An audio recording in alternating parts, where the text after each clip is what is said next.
Pagkat ikaw lamang aking kalakasan, sa piling mo tagumpay ko'y naranasan.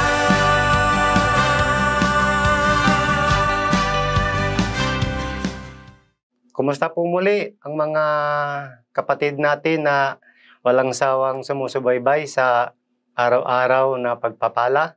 Ako po'y naniniwala na habang tayo po ay naka-tune in sa programang ito, patuloy naman po tayong pagpapalain ng ating Panginoon.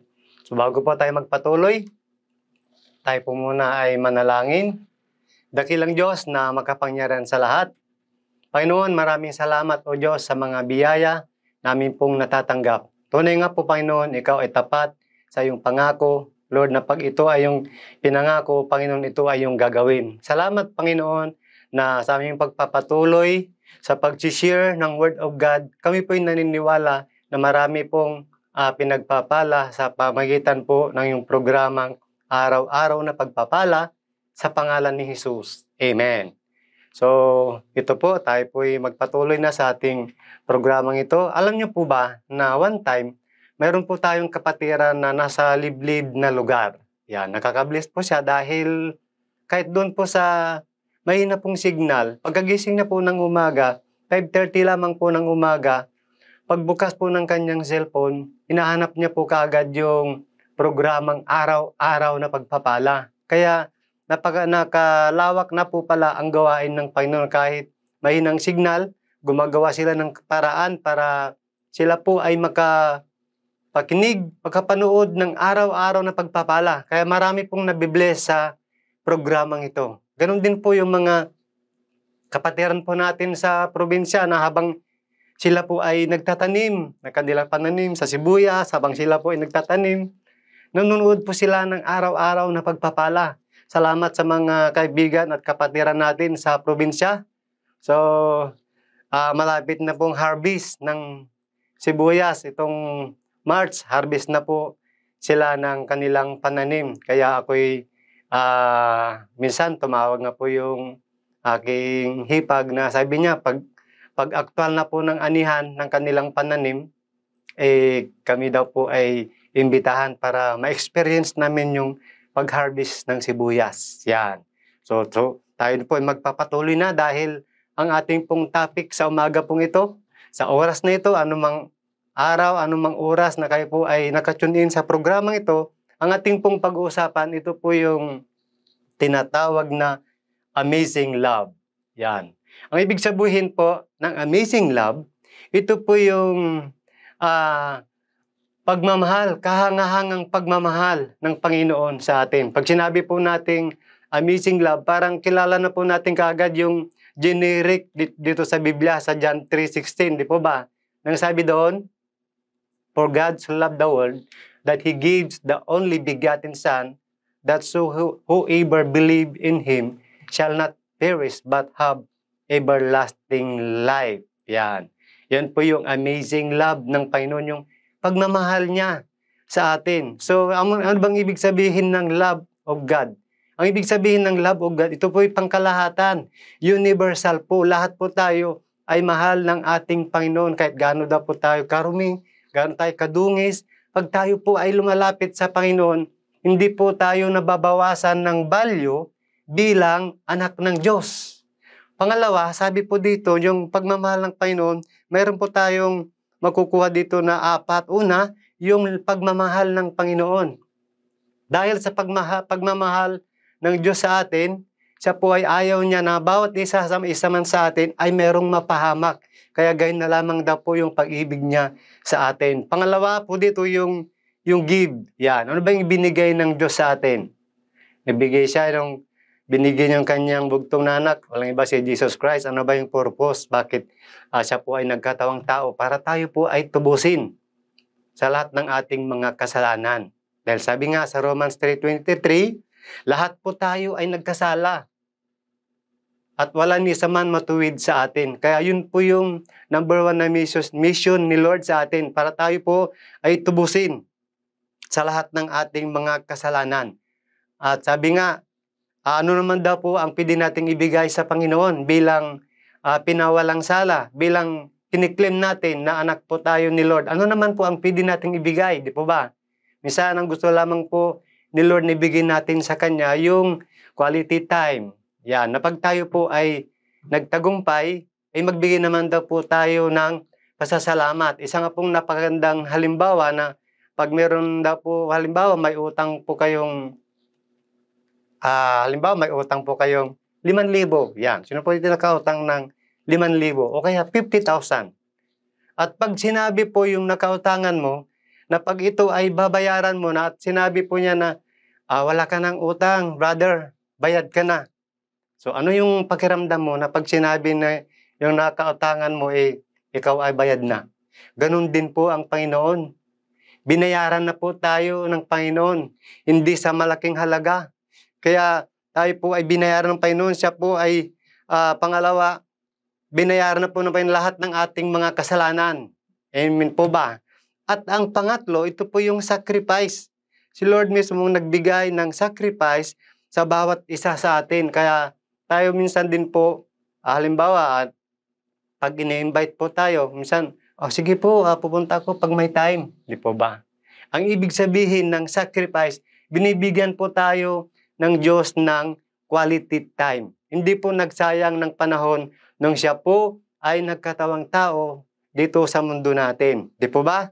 Kaya po, napakahalaga po yung sakripisyo ng bawat isa sa atin. Ganun din po, pag mayroon tayong minamahal sa buhay. Di po ba, nagsasakripisyo din po tayo? Tinatanong po natin kung ano yung paborito niyang kulay. Pag sinabing violet, gumagawa tayo ng paraan para makahanap tayo ng violet. Pag gusto niya light violet, dark violet, naghahanap po tayo, di po ba? So dahil mahal po natin yung gusto niya, minsan nagsasacrifice po tayo. Amen po ba? At ang pang-apat po, sabi po dito na meaning ng love is about yung forgiveness, yung pagpapatawad. Kaya sabi po dito, ganyan na lamang po ang pag-ibig ng Diyos sa sanlibutan. Sabi niya, una, love, give, sacrifice, and forgiveness. Tayo daw po ay pinatawad na po ng Panginoon. So, kaya tayo naman po, ikaw kapatid na nanonood sa programang ito, nakapagpatawad ka na ba?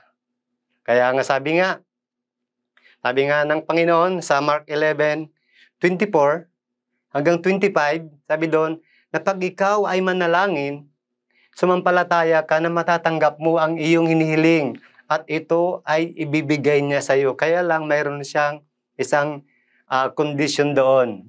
At pag ikaw ay manalangin at naalala mo, sabi doon, na mayroon kang nakaalitan o kaya mayroon kang sama ng loob o kaya mayroon din natamnan ka ng sama ng loob, sabi doon, patawarin mo muna. Kung mayroon kang naalala na kapatid na mayroon siyang sama ng loob sa iyo, patawarin mo muna. Sabi niya, dahil bago ka bumalik sa akin, kasi po, sabi nga, pag hindi na po tayo nagpapatawad, hindi rin po tayo patatawarin ng Panginoon. Kaya po, dito, bawat litra ng love ay meron pong mga meaning yan. Yung L-O-V-E. May mga meaning po yan. Yung acronyms of love. Number 1, ano ba yung meaning ng L? Ito po yung listen. Yan. Ano ba tamang listen? Listen. Marunong po tayong makinig. Yan. Sabi nga, ang pagmamahal daw po, hindi lamang one-sided yan. Marunong din daw po tayong makinig. Ganon din po si Lord. Nakikinig din po sa atin. Gustong-gusto nga ni Lord na kinakausap natin siya kasi lagi siyang nakaantabay sa atin. Sabi doon sa Jeremiah 33 verse 3, ano sabi doon? Kapag ikaw ay tumawag sa akin, anak, tutugunin kita.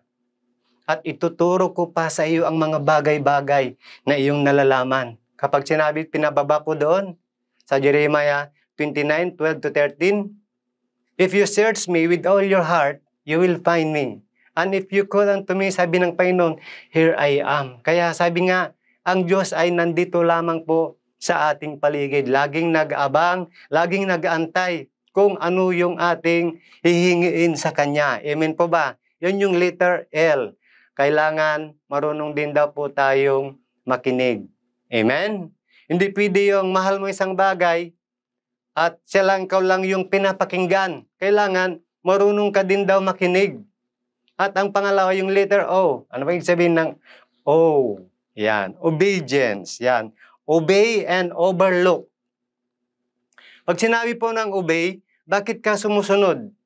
Kaya ka sumusunod dahil nakikita mo na overlook mo na yung outcome ng iyong pagsunod.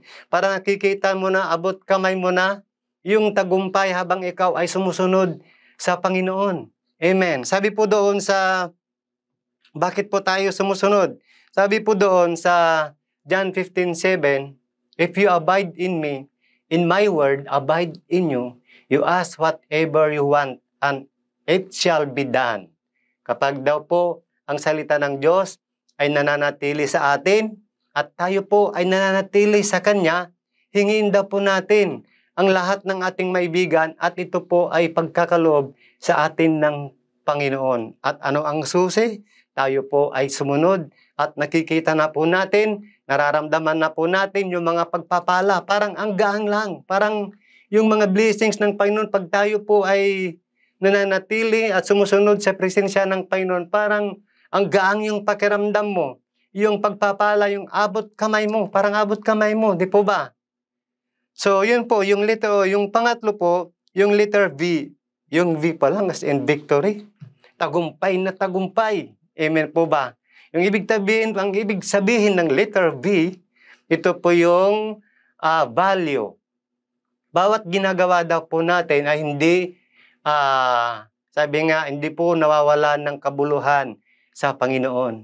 Amen. Kaya po minsan sa aming sa aming outreach, mayroon po yung time na kokonti yung umatin. Parang ini-evaluate din namin, Lord, bakit nung nag-invite kami ng bago mag-outreach, pumunta kami, outreach po kasi namin Saturday. So, gabi po nung Friday, nag-invite na po kami. Yun po, pagdating ng Sabado, parang lahat ng nag-agree na sila po ay pupunta, parang kabaliktaran. Nag-antay po kami, parang wala namang dumating.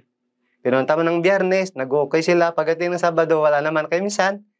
Sabi nga, kung hindi daw po natin binibigyan ng value yung ating ginagawa, madali po tayong ma-discourage. Pero sabi niya, kahit kukunti lang yung umatin dyan, kung ito po ay binibigyan po natin ng halaga, nagkakaroon naman po ng value sa harapan ng Panginoon. Kaya ang ginawa po namin, nung kukunti pa yung umatin, pinaglilihans po namin yung mga upuan, yung katabi ninyo. Sabi ko, ipag-pray nyo, inangkin natin na yung kaya wala sila ngayon dahil humahayo sila. Amen po ba? Kaya nabakante yung upuan nila dahil nandun sila nag-i-invite. Pag-pray natin yung mga bakanting upuan. Pinag-pray po namin yung bakanting upuan. Alam niyo po, nung last Saturday, yung outreach po namin namutik-tik hanggang doon sa labas ng gate. Although kahit maliit lang po yung outreach namin, talaga naman na hitik sa laman. Praise the Lord. Kaya kailangan po bawat ginagawa po natin ay may value sa Panginoon. At ang panghuli po, yung letter A. Yan. Bilang pagtatapos. Yung ano bang ibig sabihin ng letter A? Kasi ano bang pronunciation? Letter A o letter E? Yan. So, no matter what, sabi nga. Sabi ang ibig sabihin po ng letter, ito po yung encouragement. Yan. Nasubukan mo na po bang na discouragement?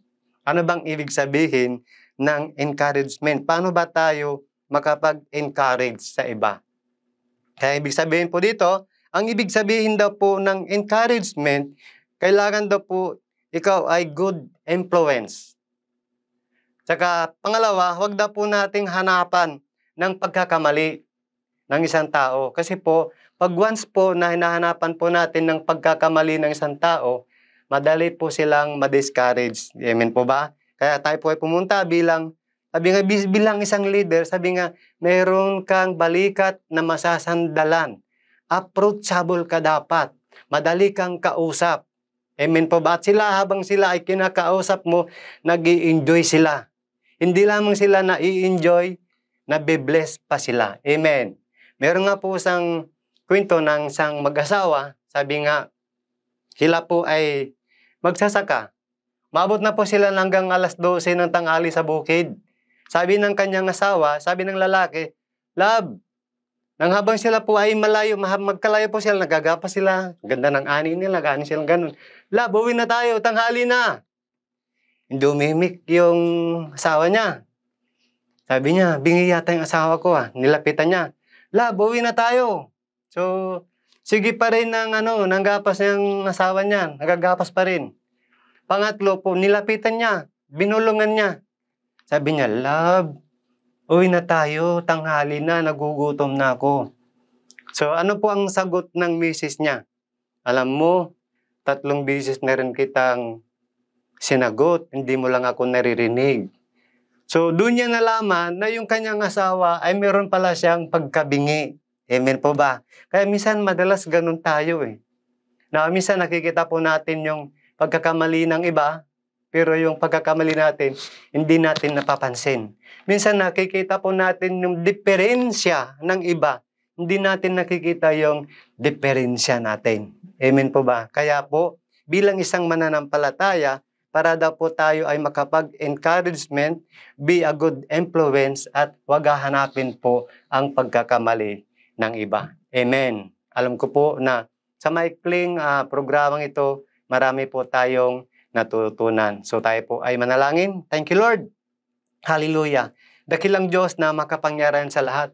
Panginoon, maraming salamat o Diyos sa walang hanggang pagmamahal, Panginoon. Lord God, nga tunay nga po, Panginoon, na kahit gaano po kadami, Panginoon, ang aming pagkakamali, ay patuloy mo po kaming itinutuwid, Panginoon.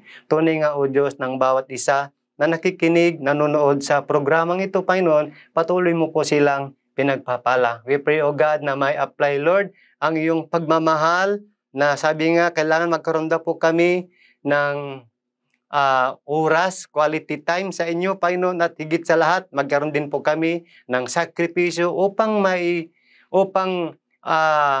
may apply po namin, Panginoon, ang pagmamahal, O Diyos, na nanggagaling sa iyo. Pagpalain mo, Lord, ang bawat isa na patuloy na nag-tune in, nakikinig sa programang ito sa pangalan ni Jesus. Amen. God bless po.